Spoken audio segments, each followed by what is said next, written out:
क्या बात है?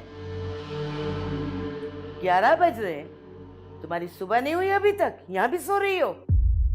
वो मुझे बुखार हो रहा है अम्मी। अम्मी? खबरदार जो मुझे अम्मी कहा तुमने, ये सिर्फ मेरे बच्चों का हक है, तुम जैसी लड़की का नहीं। क्या हवन्नकों की तरह देख रही हो?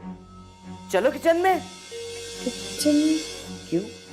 किचन में कोई जंग छिड़ी हुई है जो तुम्हारे चेहरे पे हवाइयां उड़ गई?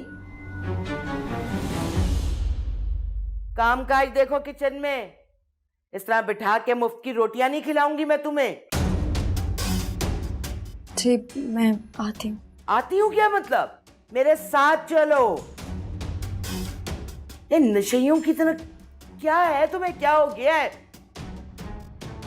अरे चलो ना, चलो। क्या घून लगा के बैठी हुई है यहाँ पर पाँव में? चलो।